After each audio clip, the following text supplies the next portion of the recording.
พูดเขากำลังจะไปเลยเนาะเลยจะไปหากุจานมาเลยนะไปซื้อเครื่องห้องพี่เธอรู้เนี่ยขี่รถจักรเล่นไปเนี่ยอัด3 มื้อก่อนแล้วจะกลับเมื่อเอา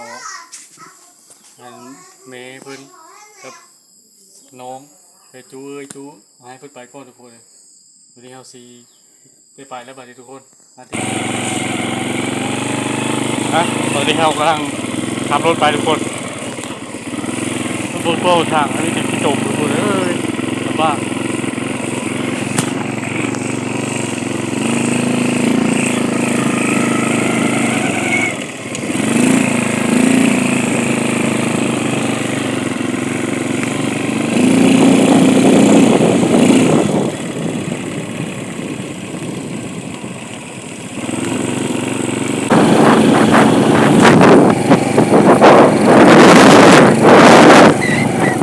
เขากำลังออกมาในบ้านตอนนี้ที่ก้าวเข้าสู่บ้านโตเลือดทุกคนเลยร่างเป็นโซนบ้านแค่ถนนหนทางสาธารณสุขพวกท่านมีแต่ลุกมีแต่คุมเป็นน้ำเป็นหนองคนเลยรถก็ทางอยู่ทางมานั่งน้อยเล็กเล่นลำบากคนนี้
มาหอดตลาดเลยทุกคน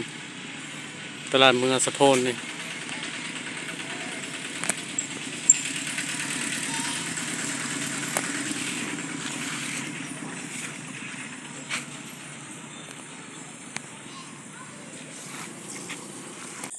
มือนี้ก็มีได้มือบ้านทุกคนมีได้มือเลยบ้านเมย์มาซื้อเครือเขารู้ไปนั่งที่นี่ก็มีได้มือเลยแหละเอาสิหาการนี่ทุกคนหน้าไม้หน้าอย่างในหายิงบึกปลาทุกคนเลยโลบึงหลังจากที่คลิปเมื่อคืนนี้มีได้ปลาเยอะเลยทุกคนเดี๋ยวเอาสิหาโลการลงบึงทุกคนเทหน้าน้ำยังหลายอยู่โลบึงแต่ได้หอยกับเห็นหอยกาวทุกคนหอยโกงเมื่อคืนนี้ก็ได้หลายโลอยู่ทุกคน โบที่มือบ้านมันเพราะว่ามันก็ยากหลายอย่างนะทุกคนมือไหนจะพาลูกไปโกดได้และเขาเลยมีแต่มือมันนี่นอนอยู่บ้านผมว่านี่เองมันนี่นะไม่ได้เอาเบ็ดมาทุกคนเลยเบ็ดมาเขาสิหาซื้อเบ็ดจะก็ได้ถึงไป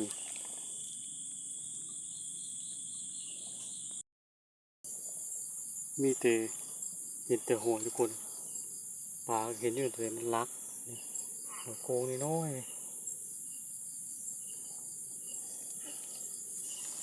เดี๋ยวเขาสิเก็บมาหอยทุกคนไม่ได้ปลาเก่าหอยเขาน้ำก็พอดีร้านที่มันเป็นสายโหงทุกคนนี่สายโหงน้ำไหลเข้ามาถึง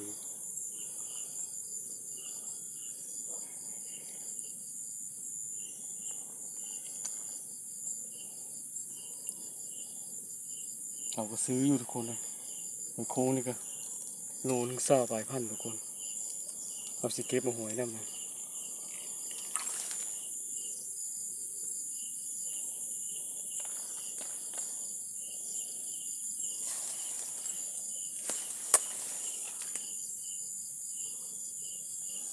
ป่ามันน้ำมันไหลได้มันมีขึ้นมากทุกคน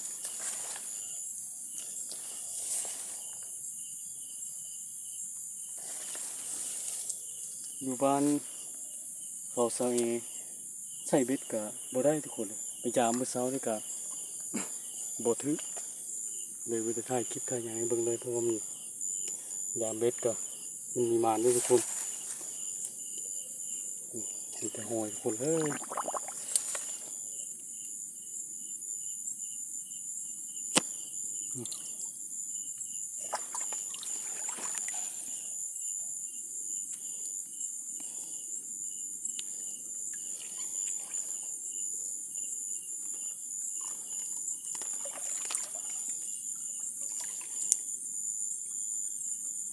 คุณ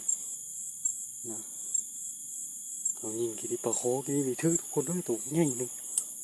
นี่มันก็ได้ปลาเข็งตัวหนึง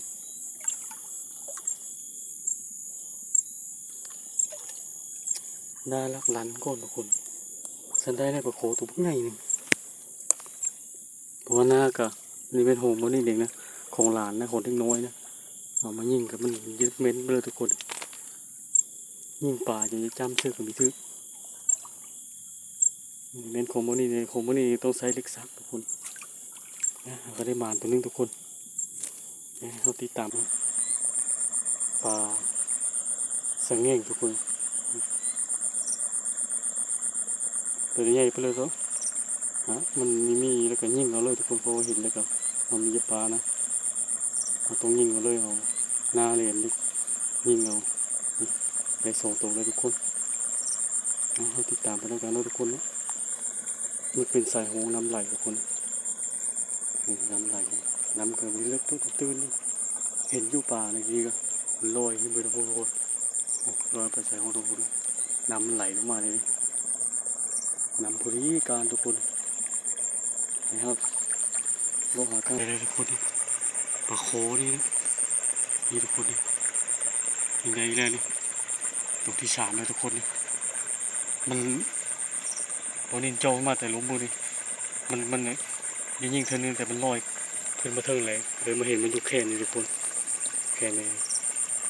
แล้วก็ยิงได้ทุกคนนี่ปลาโคนี่มาแล้วนะ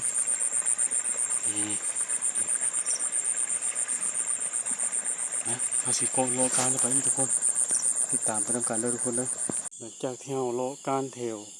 ขันหน้าแล้วเนาะวันนี้เราสิโลลงโวยทุกคนโลยเบิ่งโวยนี่สิโลเบิ่งปลาโวยเพราะว่าทั้งโวยทั้งหลุมน้ำมันหลายทุกคนเอาสิโลขึ้นมาทางเทิงปีโลขึ้นไปทางสายห้องหน้าเทิงปีนะตอนนี้ตอนเคยยังน้อยเคยไปหาการได้หลายอยู่ทุกคนทางนี้นะเดี๋ยวเฮาสิโลหาการลองเบิ่งไปป่ามันก็ยังสิยังหลายคือเก่าอยู่ทุกคนเด็กเก่านี่เสื้อเบ็ดหาการหาอย่างก็พอได้กินอยู่ได้ทุกคนเลยให้เฮาติดตามไปนำกันนะทุกคนเอาโลขึ้นมาได้หึกยาวเต็มเลยทุกคนสายโวยแต่ว่าน้ำมันไหลแน่กันเลยแน่บัวเห็นปลาทุกคนเลย นะสิโลขึ้นไปทางเทิงมือ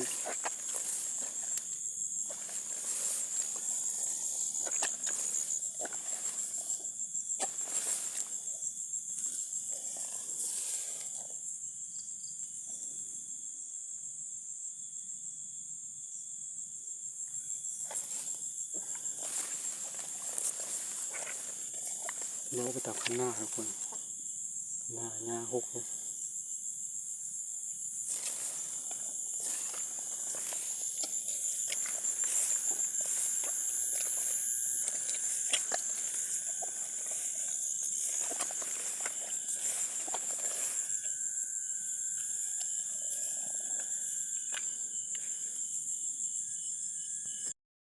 เอาโลโหยมา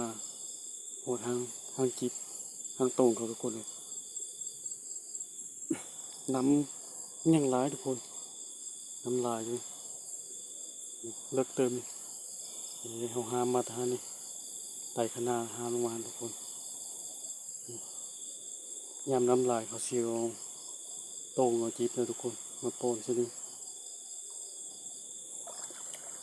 ถือปลาดีเลยทุกคนนี่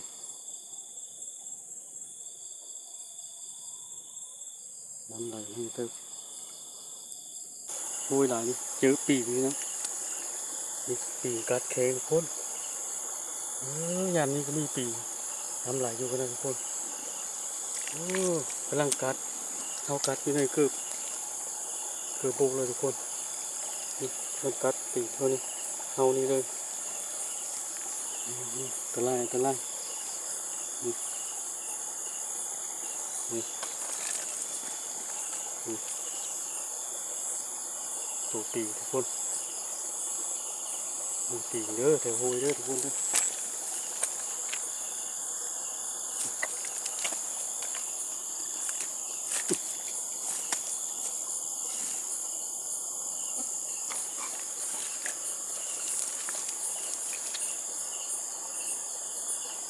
อาการลงมากกับโบเห็นป่าทุกคนแล้วไม่นำคือปีกจับนี่เห็นแต่หัวทุกคน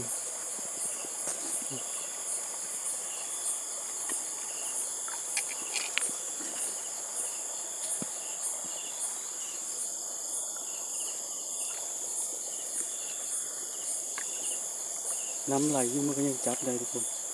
ปีนี่เลยกัน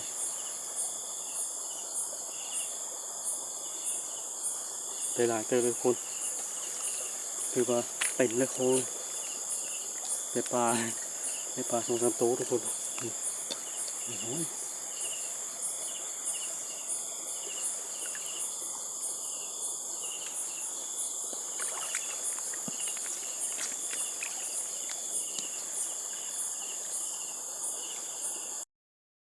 ได้แต่หัวทุกคน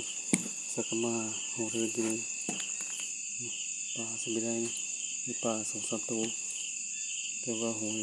ได้หลายเติมทุกคนประมาณ2 กิโลได้มันโกงหลายได้ทุกคนปลามีได้ปลาโคตัวนึงแล้วก็ปลาเค็งนี่